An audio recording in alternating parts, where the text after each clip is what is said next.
Good evening. It's 6 o'clock on Monday, the 18th of September 2017. Welcome and thank you for joining us tonight for the English edition of Aura News, bringing you the day's national top stories translated into English 6 days a week. The Democratic Party today submitted a request to Parliament for the establishment of an ad hoc commission on electoral reform. The Democratic Party chairman, Balla, declared that he is open to discussing any model, but he added that the reform must contain three necessary elements. The Democratic Party has started its efforts to reformat the political system in the country. Albania cannot change without first changing its politics, which is the source of all bad things. Albania deserves to have real democracy, to have a government that serves its citizens, fights against drugs and crime, and offers free and fair elections. The first step to reformatting the political system is the realisation of electoral reform, which will end the manipulation of elections in Albania. The Democratic Party is open to discussing any model, but three conditions must be fulfilled. Firstly, the implementation of electronic voting and vote counting.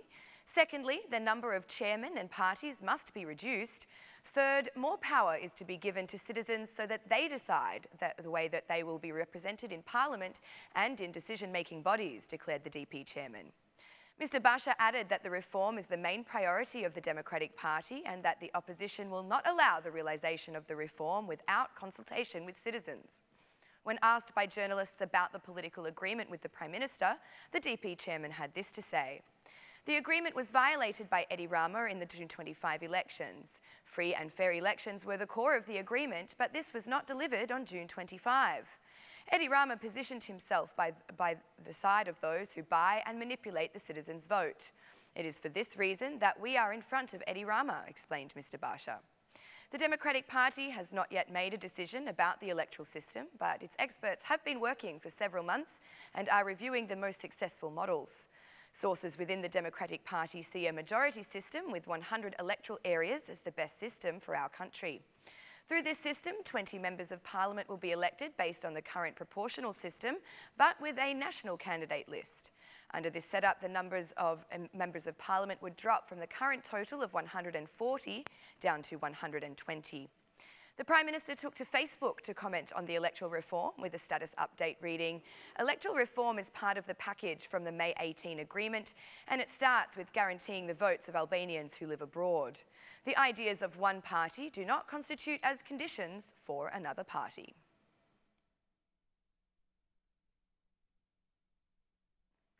The chairman of the Socialist Party's parliamentary group, Balla, responded positively to the Democratic Party's request for the establishment of the Ad Hoc Commission on Electoral Reform. Mr. Balla said that the majority is willing to start its work without any condition and ready to sit and discuss the opposition's proposals. Mr. Balla added that the Commission should first address the suspended issues from the OSCE ODIHR recommendations. However, the chairman of the Socialist Party's parliamentary group says that any conditions the opposition imposes on this process can be harmful. There cannot be conditions for an important reform. If there were to be a condition for the realisation of the reform, the migrants' vote would be the only condition to sit on the discussion table. I want to make clear that we are ready to set up a commission on electoral reform, which will deal with all outstanding issues. Mr. Balla's proposals will be addressed as soon as the work for electoral reform starts, declared Mr. Balla.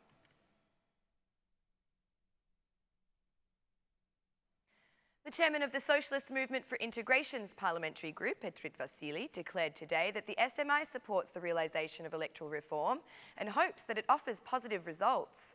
Mr. Vasili spoke after the meeting of the SMI's parliamentary group, saying that the country needs a deep reform that will end the problems such as vote buying. We believe that this will be a sincere initiative. The time of the Socialist Party and Democratic Party's tango with the electoral reform has come to an end. A deep reform that will heal all the wounds has come. The biggest plagues of elections in Albania are vote buying and the inclusion of criminals in the process. Another problem is inequality of votes, meaning in different cities the vote has different weight. We are in favour of the reform and the Commission should gather as soon as possible, declared Mr. Vasili.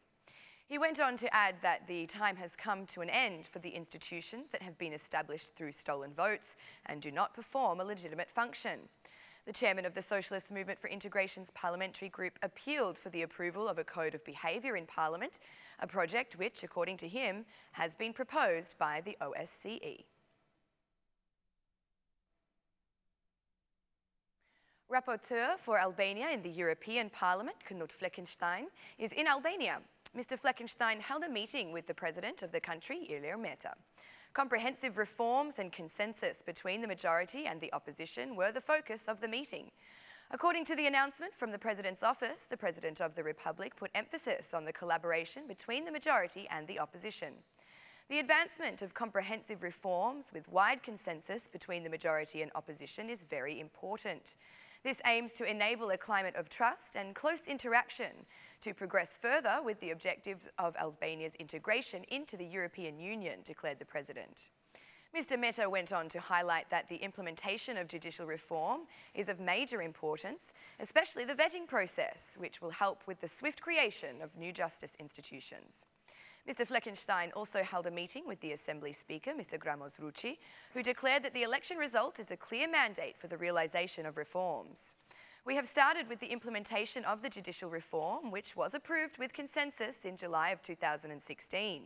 The judicial reform will significantly strengthen the fight against organised crime and corruption, announced Mr. Rucci. Afterward, MEP Fleckenstein held a meeting with the DP chairman, Lulzim Basha, at the Democratic Party's headquarters.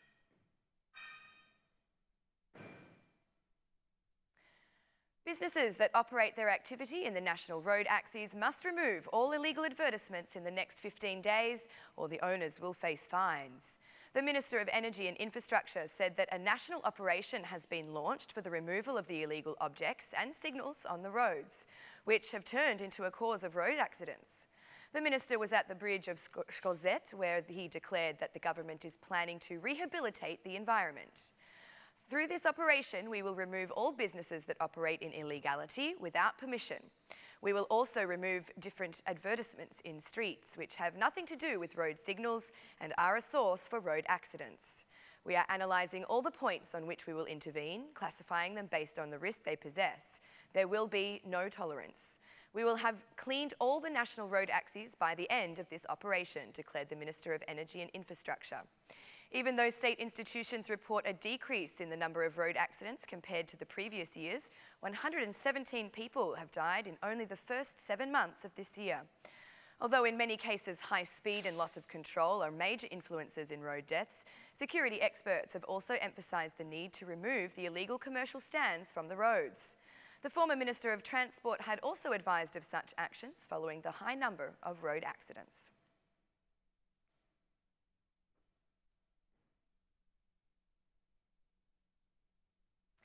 Activists from the Alliance Against Waste Imports are asking for a meeting with Prime Minister Edi Rama prior to the President's decree on waste being reviewed in Parliament. The President's decree was not reviewed during the previous legislature and it is expected to be reviewed next month. The activists have been protesting for 12 years against waste imports and say they will continue with their efforts to stop the pollution of the environment. The activists believe that efforts to build incinerators for waste processing are a plan to pave way for waste imports to Albania. Experts on environmental issues and the citizens are seeking the opportunity to discuss the issue in some legal way before having to turn to the protests which they have already announced. The activists recognise that the issue of waste imports is a sensitive one and stated that they do believe the members of Parliament will reflect before voting in favour of the law in Parliament. The exports of Albanian products have had a positive performance over the last 8 months compared to the same period last year.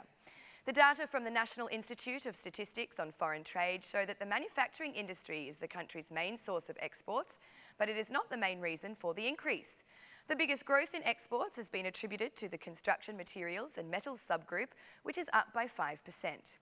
The growth has come because of the start of work in some of the major industrial companies in the country. In total, the value of exports in the first 8 months reached 177 billion lek, increasing by 12.8% compared to the previous year. The prolonged drought during these months has negatively affected the subgroup minerals, fuels and electricity, with exports of this type reducing by 3.1 percentage points. However, despite the positive performance of exports, the country's trade deficit remains high. The growth of imports is deepening the country's trade deficit this year.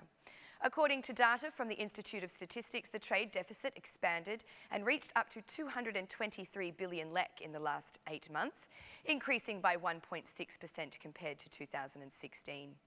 During this 8-month period, Albania increased exports to Spain, Kosovo and Italy when compared to the same time last year, while exports to Bulgaria, Switzerland and Croatia saw the most significant reductions.